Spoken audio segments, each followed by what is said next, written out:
आज शुरू करते हैं डायबिटीज़ मेलिटस।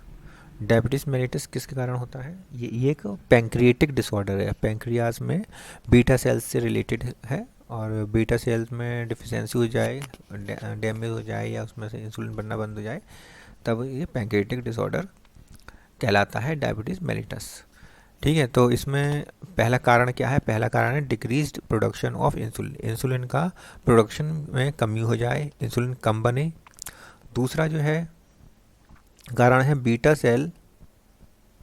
बीटा सेल कहाँ होती हैं? पैंक्रियाज में। बीटा सेल डिस्ट्रॉय हो जाए, बीटा सेल डिस्ट्रॉय हो जाए, ख़त्म हो जाए, तब इंसुलिन नहीं बनेगा और डायबिटीज़ मेलिटस हो जाएगा। तीसरा कारण हो सकता है diet pattern. Diet pattern, diet हमारी बिगड़ जाए, कुछ गलत हम खाएं, ज़्यादा मीठा खाने लगें तब भी, और ऐसा कुछ खाएं जिससे हमारे इंसुलिन पूरी तरह से ब्लड से ग्लूकोज को नॉर्मल ना कर पाए। डाइट पैटर्न्स, या इसे लाइफस्टाइल चेंज भी कह सकते हैं। ये लाइफस्टाइल अगर चेंज हो जाए, ऐसा ज़्यादा मीठा खाने लगे दिन में, लाइफस्टाइल चेंज हो जाए, तब भी ये डिसऑर्डर हो सकता है। हेरिडिटरी भी हो सकता है। हेरिडिटी या जेनेटिक डिसऑर्डर भी हो सकता है। डिसऑर्डर हो सकता है। पांचवा है प्रेगनेंसी। प्रेगनेंसी के समय भी ये कुछ महिलाओं को हो जाता है। प्रेगनेंसी के दौरान भी डायबिटीज़ हो जाती है, लेकिन प्रेगनेंसी सही होने के बाद कुछ समय पश्चात ये अपने ऑटोमेटिक ही सही हो जाती है। ओबेसिटी, ओबेसिटी भी इसका कारण हो सकता है। ये ओबेसिटी के कारण भी डायबिटीज़ हो जाती है। ठीक है, तो ये कारण है डायबिटीज़ मेलिटस होने के। नॉर्मल शुगर लेवल जो होती है, नॉर्मल शुगर लेवल देख लीजिए। नॉर्मल शुगर लेवल,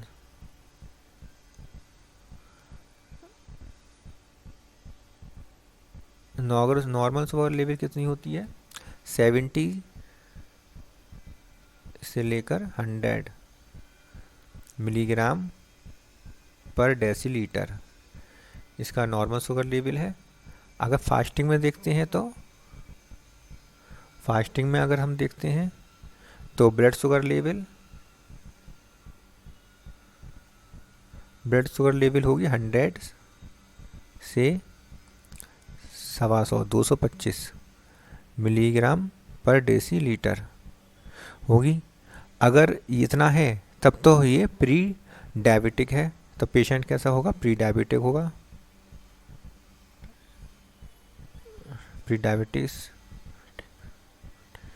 डायबिटीज़ इसे नहीं है पेशेंट को, अगर इतना लेवल है तब फास्टिंग में।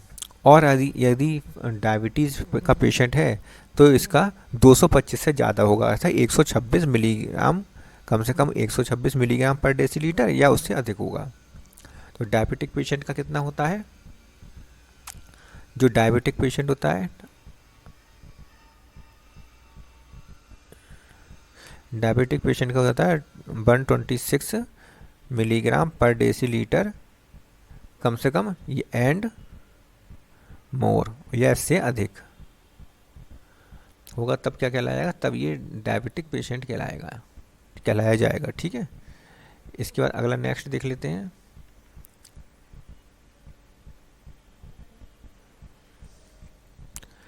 नेक्स्ट में हम देखते हैं कि ये डायबिटीज़ मेलिटस को कहते क्या है। तो डायबिटीज़ मेलिटस जो है ये ब्लड शुगर लेवल को बढ़ा देती है, अर्थात हाइपर ग्लाइसीमिया कंडीशन आ जाती है इसमें। Hyperglycaemia, hyperglycaemia condition आती है। इसमें क्या होता है कि ब्लड ग्लूकोज लेवल इंक्रीज हो जाता है। ब्लड ग्लूकोज लेवल इंक्रीज कर जाता है। ठीक है, हाइपरग्लाइसीमिया में। ग्लाइकोसूरिया एक कंडीशन होती है, ग्लाइकोसूरिया ग्लाइकोसूरिया में क्या होता है कि यूरिन के साथ ग्लूकोज भी बाहर आने लगता है, यूरिन के साथ साथ ग्लूकोज भी आने लगता है, तो urine with glucose, urine glucose के साथ यूरिन आती है, तब इसे ग्लाइकोसूरिया कंडीशन कहते हैं। एक कंडीशन और होती है इसमें, कीटोन्यूरिया। जब फैट का डाइजेशन होने लगता है और ज़्यादा डाइजेशन होता है, लिपोलाइसिस होती है फैट की, तब कीटोन्स बॉडी बनने लगती हैं। क्या बनती हैं? Ketone body. कीटोन बॉडीज में बनने लगती हैं। कौन कौन सी होती हैं कीटोन बॉडी? एसीटोन हो सकता है, एसीटोन बनता है, ब्यूटायरिक एसिड बनता है,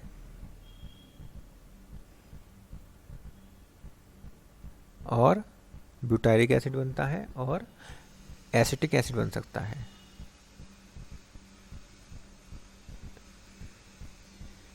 और एसिटिक एसिड बन सकता है। ठीक है,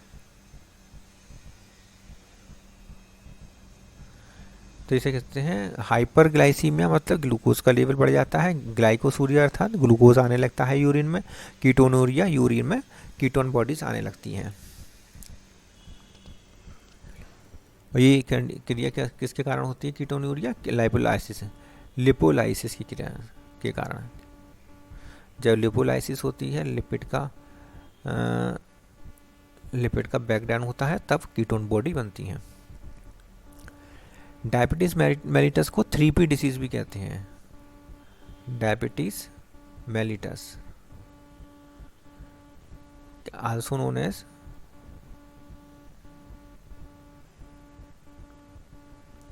3P डिसीज।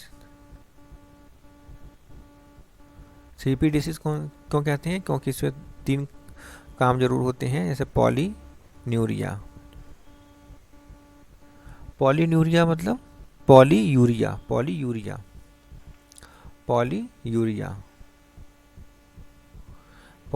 मतलब बहुत अधिक बार बार पेशाब आती है,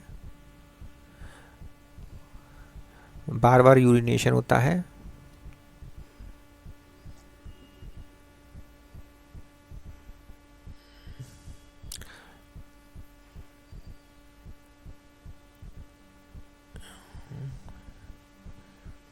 सही है, बार बार यूरिनेशन होता है, तब इसे पॉलीयूरिया कहते हैं।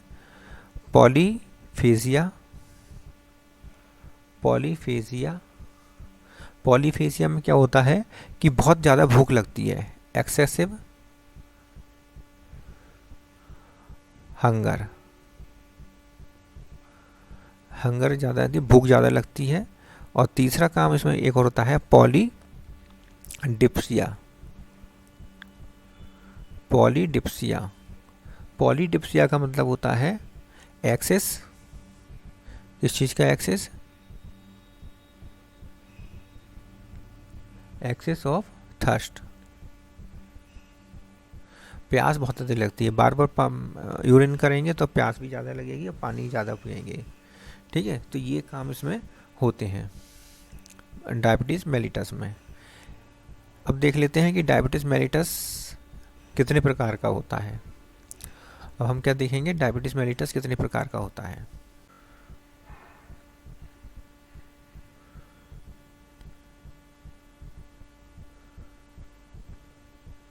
दो प्रकार का होता है, टाइप 1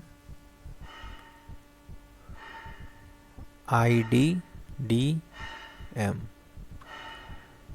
इंसुलिन डिपेंडेंट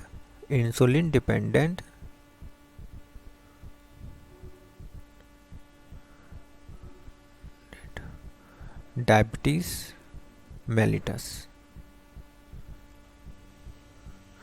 और दूसरा टाइप होता है टाइप 2, इसे कहते हैं NIDDM, non insulin dependent diabetes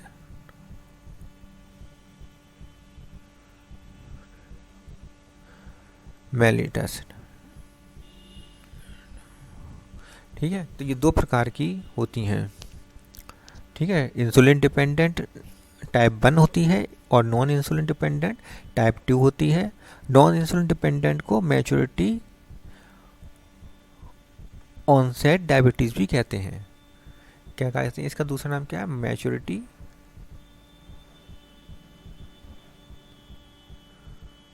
onset diabetes.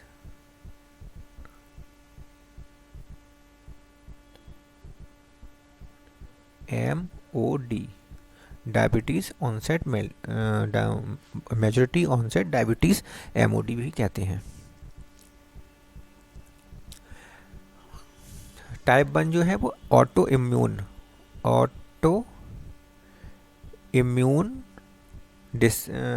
Disease है। ऑटो इम्यून डिसीज़ के कारण क्या होता है कि ये अपनी ही बीटा सेल्स को डिस्ट्रॉय करने लगते हैं, एंटीबॉडी बनते हैं। एंटीबॉडी क्या काम करते हैं, अपने ही सेल, अपने पैंक्रियाज की, अपनी बॉडी की पैंक्रियाज की बीटा सेल्स को डिस्ट्रॉय करने लगते हैं। और बीटा सेल डिस्ट्रॉय हो जाती हैं तो इंसुलिन नहीं बनता है। इसलिए ये इंसुलिन नहीं बनता है, इसलिए ये जो टाइप 1 है इंसुलिन डिपेंडेंट डायबिटीज़ मेलिटस कहलाता है।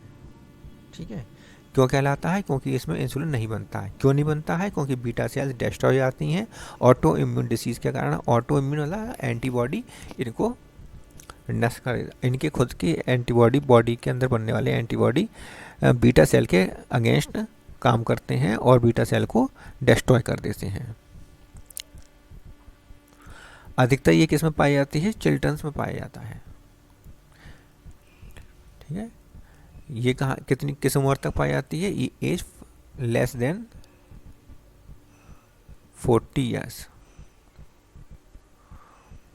40 ईयर ओल्ड पर्सन तक ये पाई जाती है। और ये जो पाई जाती है टाइप 2, ये more than 40 years old person में पाई जाती है। ठीक है, तो इस तरीके से आज हमने डायबिटीज़ मेलिटस का बारे में पढ़ा और डायबिटीज़ मेलिटस फर्स्ट और सेकंड क्या होते हैं, इनके नाम क्या हैं और कौन कौन सी उम्र के लोगों में ये होती है, ये हमने देखा। अगर वीडियो अच्छी लगी हो तो इसे लाइक करें, शेयर करें।